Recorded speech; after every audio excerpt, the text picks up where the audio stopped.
Hello ladies and gentlemen, and welcome back to another Dreamscape Horsemanship presentation. Today we are going to talk about Western spurs. This video is going to be a two-parter. Today we're just going to talk about Western spurs, their uses, and the effects of different types of rowels. And then in the next episode we're going to talk about how to introduce the spurs to your horse, which is equally as important as choosing the right pair of spurs. So I'm just going to grab a set of spurs here. So when we're talking about a Western spur, there are 5 parts to it, which is a little bit different than kind of an English spur if you're predominantly an English rider. But so first off, we have the rowel, which is this part here that spins. Some spurs come with rowels, some don't, and there are many different kinds you can choose from. And then you have the rattle pin, which is the little piece of metal that goes through the shank, through the rowel to the other side.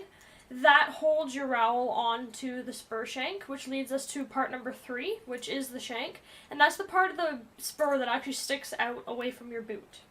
And those come in different lengths and different shapes and so on. And then we have the spur band, which is essentially, if we just ignore that piece of rubber strap there, the band is essentially what goes along your heel of your boot. And then followed by that we have our spur strap, which is obviously how the spur is attached to your boot and stabilized. So first off, we're just going to start back at part number 1, and we're just going to work our way through all the different parts and discuss each one as we go. So the rowel is essentially a metal wheel with some teeth on it that can come in different sizes and different configurations. And then some spurs, like this pair I have here, of course everything's all attached. This pair I have here doesn't have a rowel, and is what they call a ball end spur. So instead of having the rowel like this one, instead you just have a small shank with just a rounded ball type end on it.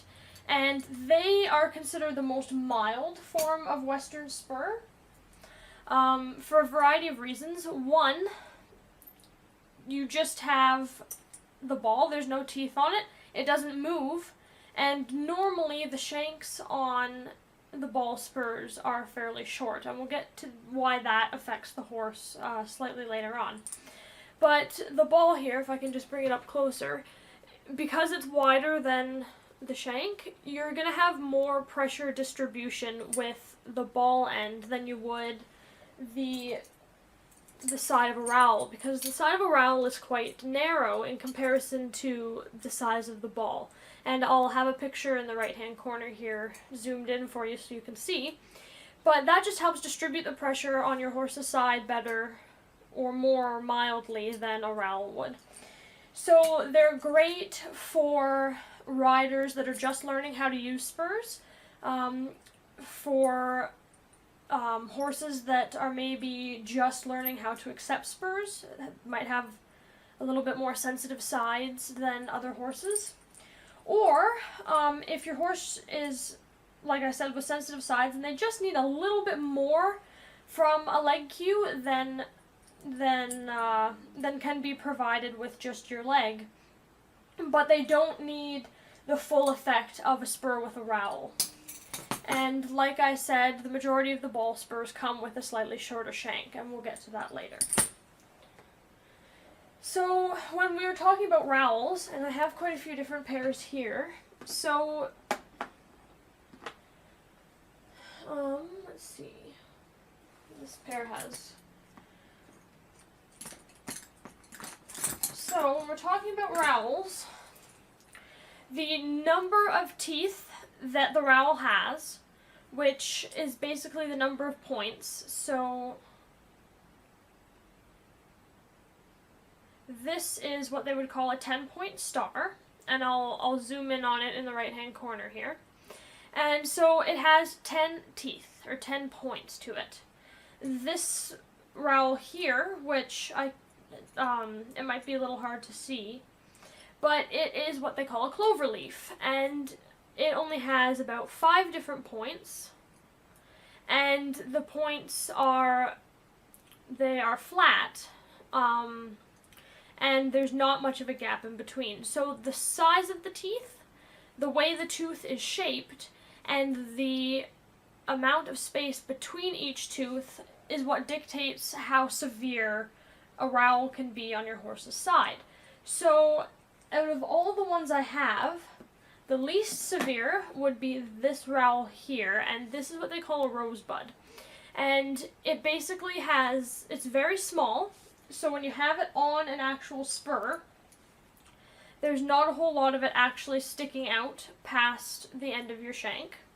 So you can see here, I'll zoom in on it for you in the corner, that the cloverleaf rowel is sticking out a little bit further than the rosebud one. So not only does it not stick out much past the end of your shank, but it barely has any teeth on it at all. They're just raised up ever so slightly, and there's about 7 of them, and there's just enough space between each of the little teeth that I can fit my fingernail in.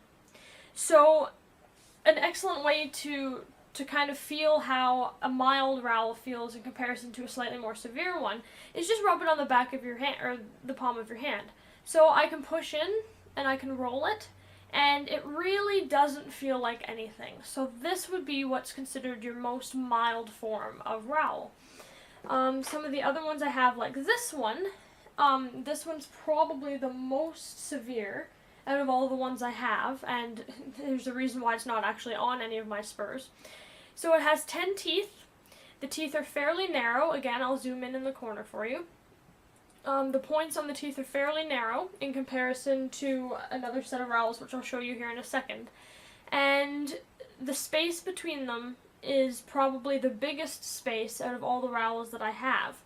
So, and then you can tell when you just poke it in your palm of your hand, and if you roll it back and forth, you can feel each individual tooth. So that's going to feel the same way on the horse as it would on the back of your hand. So the point of these different rowels is because it changes how the cue is transferred to the horse.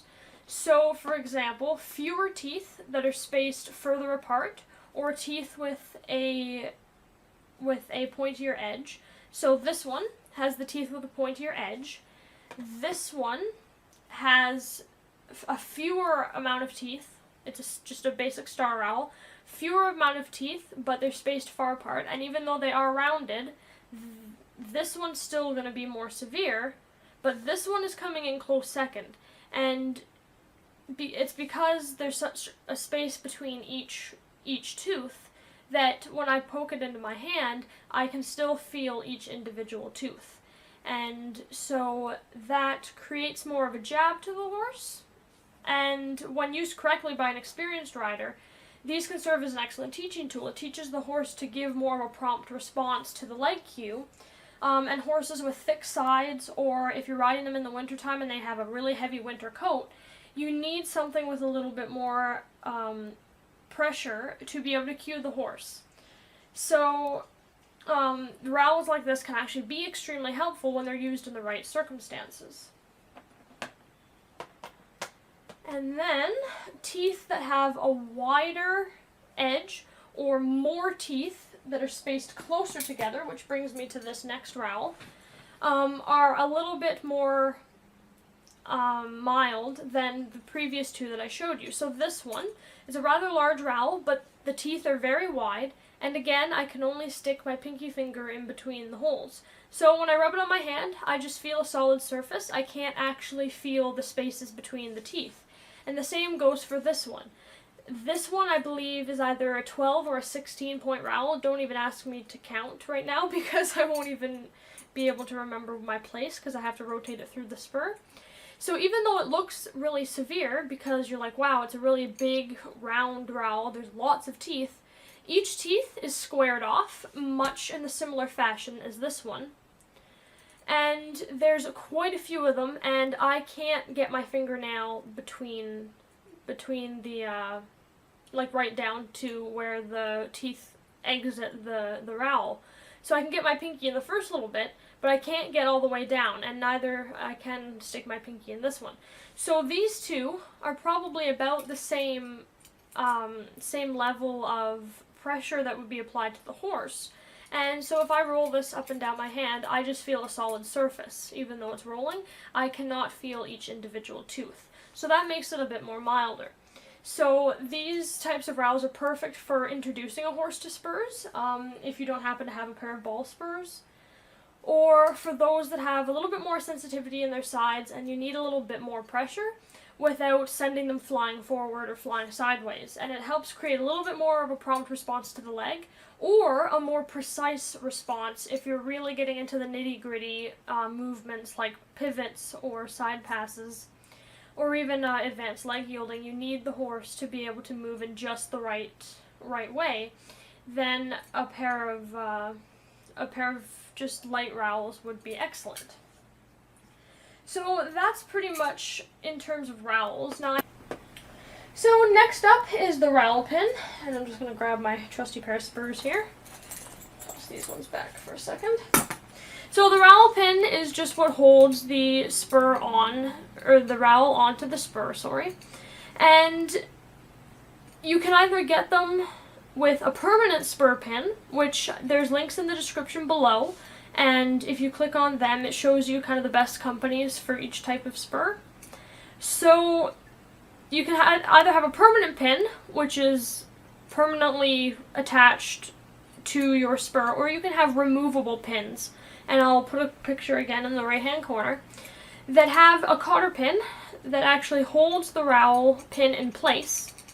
And if I was to cut this pin off, this rowel pin would pull right out of the spur, and then your rowel is going to come off. So that actually is why I have so many extra rowels here, is because that way I can interchange my rowels with different pairs of spurs.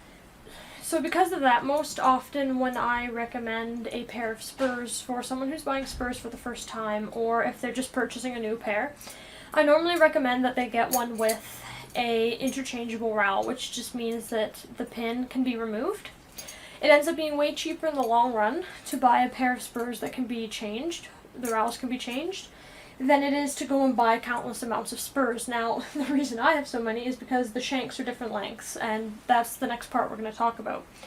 But if you're able to change the rowel, it's much cheaper in the long run to just have one pair of spurs and multiple pairs of rowels, and just the right tools, than it is to go and buy a different pair of spurs every time you need a different rowel.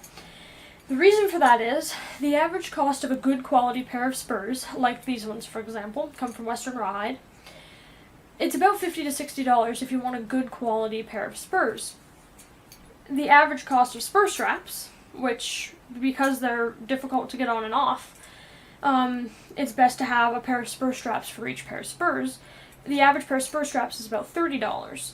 And whereas the average cost of rowels is anywhere between $5 to $8 a pair.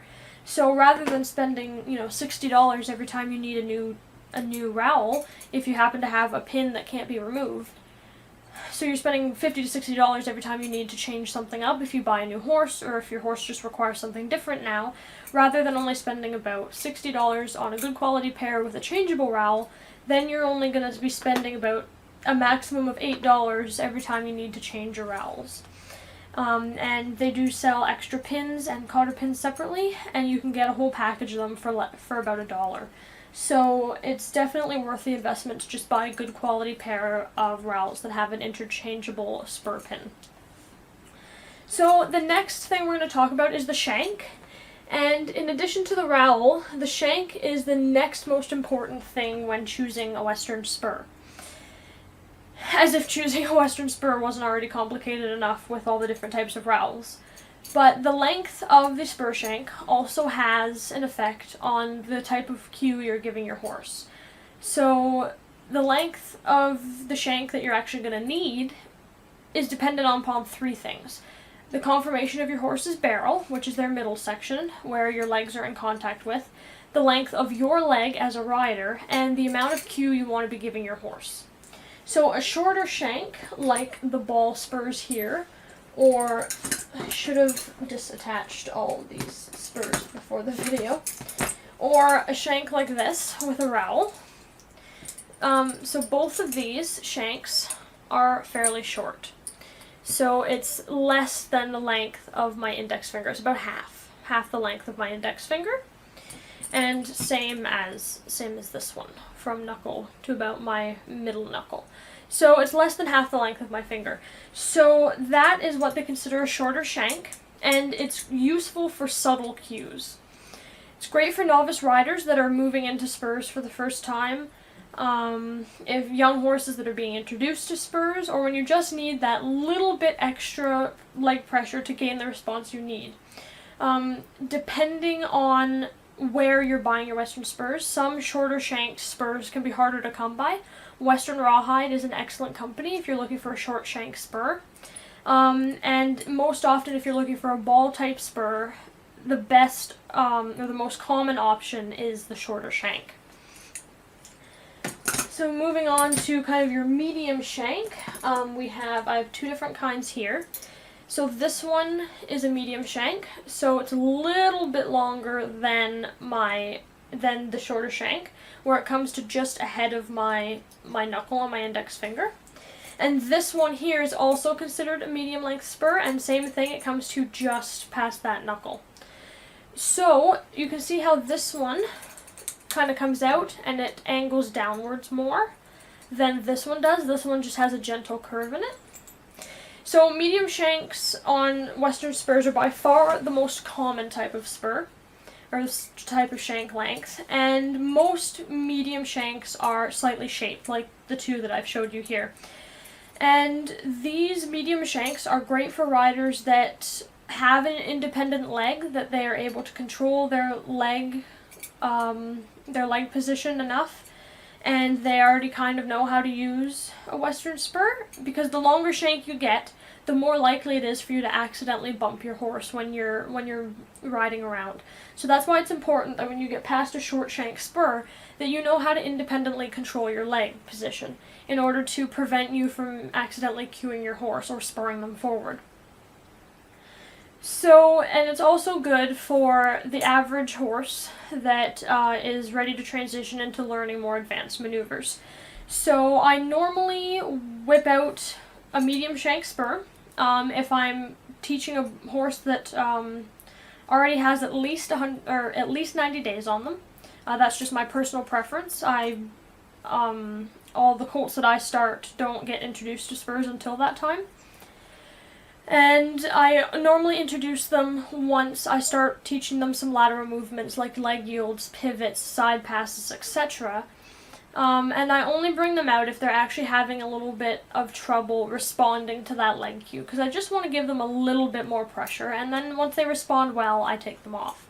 Because I want to keep my horses light to my leg pressure, because all sorts of riders are riding the horses that I've been working with. So I don't want to create a horse that relies on spurs to go forward, because the riders that are riding these horses don't use spurs on them. So I don't want to create a horse that's reliant on them. So medium shanks are good for that, as are shorter shanks. And it just gives a little bit more pressure to your leg cue than what a shorter shank spur would do. And finally, we have the long shanked spur, which is normally about the length of my index finger, or sometimes you can get them a little bit longer. And that's the one with my little flower rowel here. Most of them are slightly curved upwards, and they can either come with a rowel, or you can get some called swan neck spurs that actually have the ball end on them. And so long shanks can actually be really helpful for a variety of things. So first, if you're a rider with really long legs and you're on a horse that has a slightly narrower barrel on them, long shanks will actually help you a lot if you require a spur to cue your horse.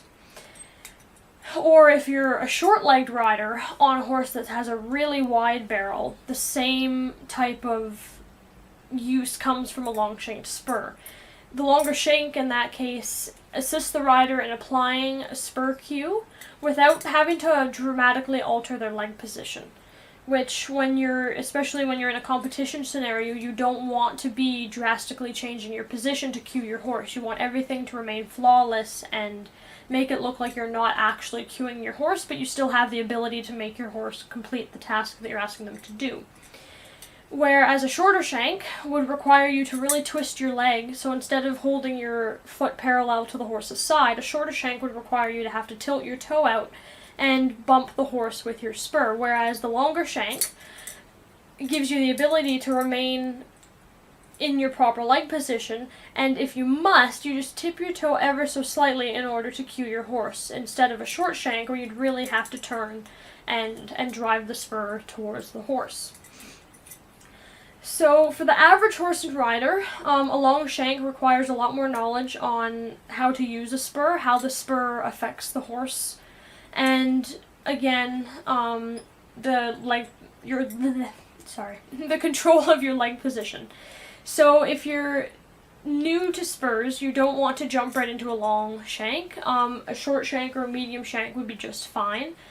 And just keep in mind that the longer the shank is, the more likely, if you don't know how to control your leg position, the more likely you are that you could bump the horse forward while you're riding around with your spurs on.